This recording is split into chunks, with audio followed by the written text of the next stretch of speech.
রে এবার আমরা যাচ্ছি এখন আসে পিপ কি রাস্তা দেখুন ঝাড়গ্রামে।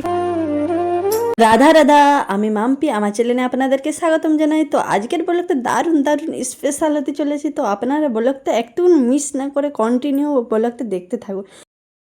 এখন হচ্ছে বৃষ্টি পড়ছে বাইরে, এই জন্য দোকানে ভিড় নেই। এই ফাঁকে সবাই মিলে আড্ডা মারছি। আপনাদেরকে তো সুখবরতে দেওয়া হয়নি যে আমার বৌদি প্রেগনেন্ট আছে, তো আপনারা আন্দাজ করতে পারছেন কি নিয়ে ভিডিওটা হতে চলেছে। এই যে এখন হচ্ছে ছুটি দিয়ে দিয়েছে। আর দোকানে যখন ছিলাম তখনই দাদা ফোন করেছিল যে ঝাড়গ্রাম হসপিটাল নিয়ে আসছে বৌদিকে, এই জন্য হচ্ছে আমিও জলদি জলদি এর জন্য চলে এসেছি। এখন হচ্ছে আপনাদের দাদা ভাইয়ের সাথে দোকান থেকে বাড়ি যাচ্ছি।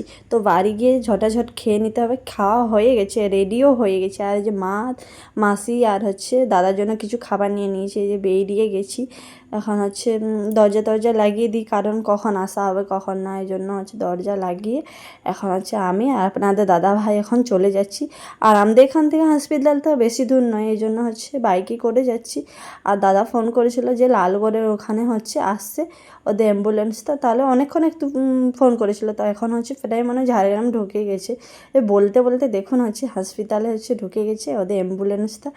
আর কি টাইমিংটা দেখুন, আমরা হচ্ছে ঢুকছি, এখন হচ্ছে দাদারাও ঢুকে গেছে। তো যাই হোক, আমরা হচ্ছে হসপিটাল চলে এসেছি। তো এখন হচ্ছে বৌদিকে নিয়ে যাওয়া হচ্ছে, ওখানে বৌদিকে নিয়ে গেলাম। তারপরে নিয়ে যাওয়ার পরে হচ্ছে ছেলে ওখানে তো এলাও নেই, এই জন্য আমি নিয়ে গেছিলাম। তারপরে দিদিমণিরও সব কাগজপাতি দেখলো, এবারে ভর্তি করার জন্য আউটডোরে যেতে বললো, আউটডোরে গিয়েছিলাম। তারপরে ভর্তি এখন হচ্ছে বৌদিকে নিয়ে নিয়েছে। এখন হচ্ছে 11টা দিয়ে ভর্তি করেছে, এখন প্রায় হচ্ছে 3টার কাছাকাছি। এখনো অবধি কোনো খবর দেয়নি। সবারই প্রচণ্ড পরিমাণে টেনশন হতেছিল। আমরা তো এখানে আছি, এই টেনশন আরও হচ্ছে। এই তো হচ্ছে বৌদির মা বাবা, তারপরে আমার বাবা দিদা সবাই তো টেনশন করছে। এই জন্য ভাবলাম সিস্টারকে জিজ্ঞেস করি। তো সিস্টারকে জিজ্ঞেস করতে গিয়েছিলাম, তারপরে বললো হচ্ছে বাড়ির লোক আসো। তো হচ্ছে বাড়ির লোক বলতে আমি আর মা গিয়েছিলাম। যার পরে ক্ষণ পরে মানে 4টার দিকে সুখবরতে দিয়ে দিল। তো ফুচকু হয়ে গেছে। আর এই পাশে হচ্ছে আমি আর মাসি দেখতে গেছি। তো পরিমাণের বকলো যে ধারণার বাইরে। তো যাই হোক, সত্যি তো বকার কারণ আছে। তো এখন হচ্ছে লেবার রুমে আছে, এই জন্য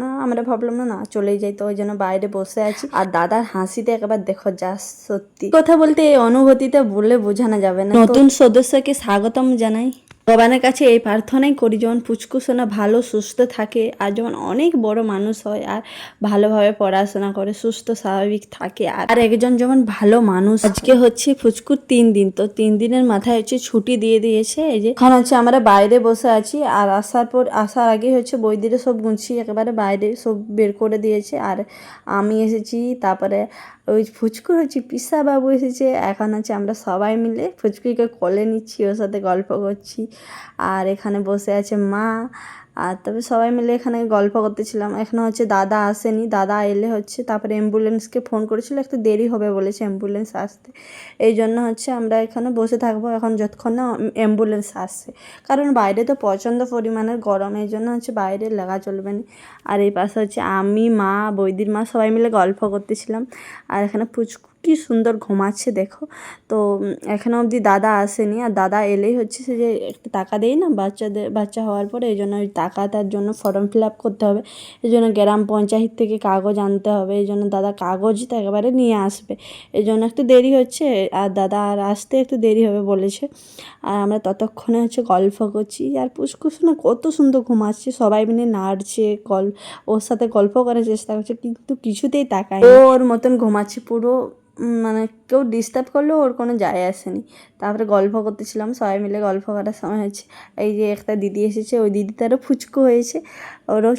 ওদেরও হচ্ছে ছুটি দিয়ে দিয়েছে, এই জন্য হচ্ছে সবাই মিলে গল্প করতেছিলাম। তারপরে ভাবলাম অনেক তো দেরি হবে দাদার আসতে, এই জন্য ভাবলাম টিস্যু পেপার কিনে আনি। তা টিস্যু পেপার কিনতে চলে যাচ্ছি আপনাদের দাদা ভাইয়ের সাথে। সত্যি কথা বলতে এত লেট হতো নি, কারণ দাদাদের প্রথম বেবি, আর আমাদেরও তো বেবি হয়নি, আমরাও জানিনি কেমন কি ফেসিলিটি, এর জন্য কোথায় কি কাগজ লাগবে এইসব হচ্ছে জানেনি। এই জন্য দাদাও হচ্ছে চারিপাশে সবাইকে জিজ্ঞেস করে করে অনেক মানে হরবড় হয়ে যাকে বলে হচ্ছে জোগাড় করতে পেরেছে সব কিছু কাগজপাতি।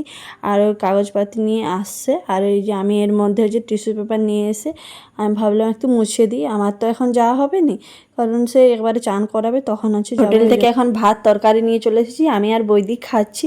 আর এর মধ্যে হচ্ছে দাদা চলে এসেছে, আর দাদার আর মানে ফুচকুর কাণ্ড দেখো কি সুন্দর গল্প করছে। মানে এই সত্যি এই মুহূর্তটা স্মৃতির খাতায় রয়ে গেল, যখন ফুচকু বড় হবে যে ওর বাবার সাথে গল্প করেছিল। দাদা হচ্ছে মানে অনেক কোলে নিতে ভয় করতেছিল, তারপরে আমি বললাম কোলে নে, সবাই মিলে বললাম, তারপর কোলে নেওয়ার পরে কি সুন্দর তাকাচ্ছে দেখো দাদা। এখনো পর্যন্ত আমার বলকের মধ্যে এ বলকটা হচ্ছে সত্যি কথা বলতে এডিট করতে করতে মনে হচ্ছে আরেকটু ভিডিওতে বড় হলে ভালো হতো, কিন্তু অলরেডি বড় হয়ে গেছে, সাড়ে 5 মিনিট হয়ে গেছে। তো তো আজকের বলকটা এই পর্যন্ত, পরবর্তী বলকে দেখা আছে। ততক্ষণ তোমরা ভালো থাকো, সুস্থ থাকো, রাধা রাধা।